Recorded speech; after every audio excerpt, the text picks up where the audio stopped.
পুরো বডি একটা একটা খোলা প্রযুক্তি দিয়ে দেখায় দেব, যে প্রযুক্তি দিয়ে এটা চালাইতে হলে, জানি না উনি অধ্যাপক কোন রোগের, হার্ট কি দিয়ে চলে, বাল্ব দিয়েই তো বলবে। যদি বলি বাল্ব কি দিয়ে চলে, জিজ্ঞেস করেন জবাব আছে কিনা,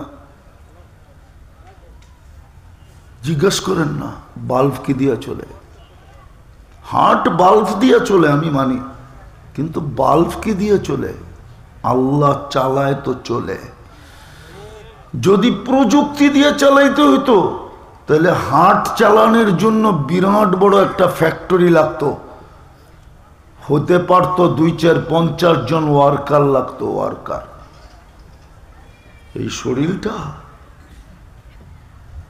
সারা দুনিয়ার চোখের ডাক্তারকে নিয়ে আসুক না শ্রীপুর আলারা, আর জিজ্ঞাসা করুক শত শত বৎসর লক্ষ লক্ষ ডাক্তারের গবেষণা, এতটুকু একটা চোখ কোন পর্যন্ত গেল, জিজ্ঞেস করেন তো কোন পর্যন্ত গেল। বলবে গবেষণা করতে পারতেছি, এটার কিনারা কোথায় আমরা জানি না, এই দুনিয়ার জীবনে শেষ হবে কিনা এটাও জানি না, যে এতটুক জায়গায় এরকম টেকনোলজি ফিট করতে পারে, প্রযুক্তি ফিট করতে পারে, কুদরত বাদই দিলাম, টেকনোলজি আর প্রযুক্তি ফিট করতে পারে, ওই আল্লাহ কেমন। ওই রহমতের ছোঁয়া লাগছে বিদায় আপনি মুসলমানের ঘরে, নাইলে আপনিও নিজের হাতের বানানোটা পূজা করতেন। বিবেক বুদ্ধি সব থাকা সত্ত্বেও আপনিও বলতেন গড ইজ নাথিং, নাউজুবিল্লাহ, আল্লাহ বলতে কিচ্ছু নাই। আছে না টকশোতে, দেখেন না, না দেখেন না, বড় বড় সুশীল, কি বড় বড় সুশীল,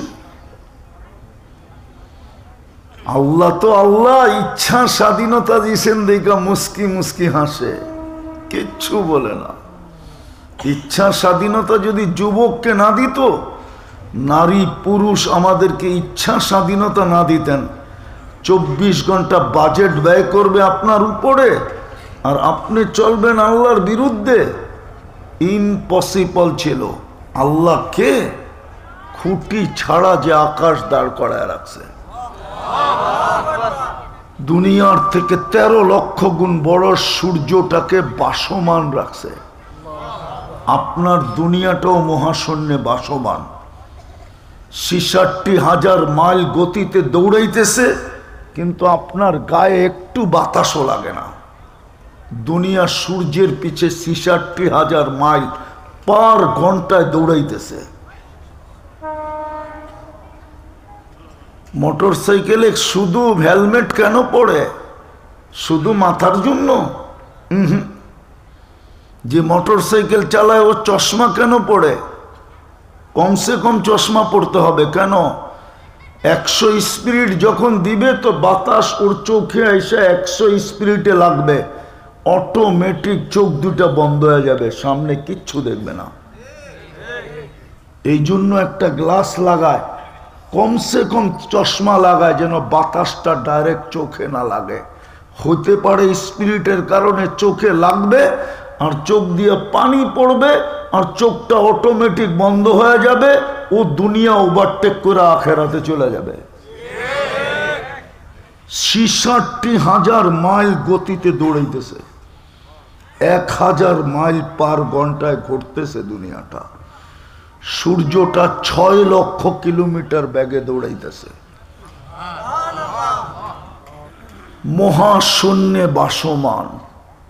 ওই আল্লাহ আপনাকে কানে ধরে চালাইতে পারত, যুবক তোমাকে কানে ধরে ঘুরাইতে পারত, শুধু ইচ্ছা স্বাধীনতা দিছে বিদায় যেমন খুশি তেমন চলতে পারি। সীমারেখা দিছেন বিদায় কিচ্ছু বলেন না। বুদ্ধিমানের পরিচয় দেন যে তুই তো সীমারেখায় পানা দিয়া যাবি, তো যাবি কোথায়? এই জন্যই কোরআন বলে আইনাল মাফার, বাগবি কোথায়?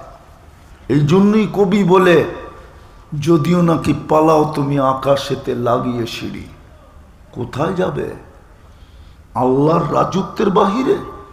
বলেই দিছে লিল্লাহি মুলকুস সামাওয়াতি ওয়াল আরদ, আকাশ জমিনের রাজত্ব আমার কাছে, কোথায় যাবে?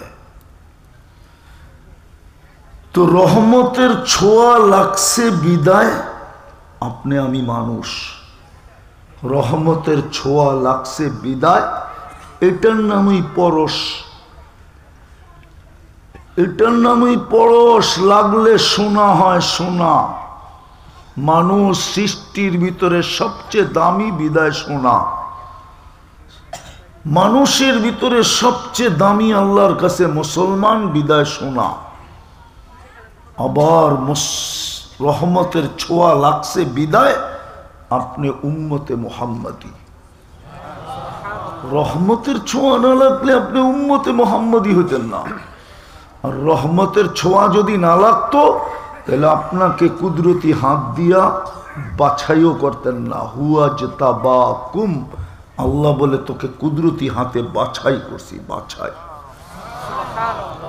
শুধু বাছাই করি না, শ্রেষ্ঠত্বের মুকুটটাও তোর মাথায় বসায়া দিছি। কুনতুম খায়রা উম্মাহ, তোর চেয়ে দামি আমি কোনো উম্মত বানাই নাই। রহমতের ছোঁয়া লাগলে শোনা হয়, যেমন আমরা আলহামদুলিল্লাহ হইছি, কিন্তু হইলে কি হবে? ছোঁয়া তো লাগলো, মানুষ তো বটে, মনুষ্যত্ব তো নাই। হ্যাঁ, মনুষ্যত্ব যদি থাকতো তাহলে এক জমিন তিনবার বেচে কি করে? না শ্রীপুরে বেচে না, হ্যাঁ, না এই পর্যন্ত বেচে নাই। হ্যাঁ, মনুষ্যত্ব যদি থাকে তো এক জমিন তিনবার বেচে কি করে? রাগ হয়ে গেলেন? আমি চাই আপনারা দাওয়াত আমাকে না দেন। উনি আমাকে শ্রীপুর বলে নাই, তাহলে আমি আসতাম না, নাই করে দিতাম। উনি শ্রীপুর বলে নাই, গাজীপুর বলছে, জিজ্ঞেস করেন সামনে বসা। উনি বলছে গাজীপুর, উনি টেকনিক খাটাইছে।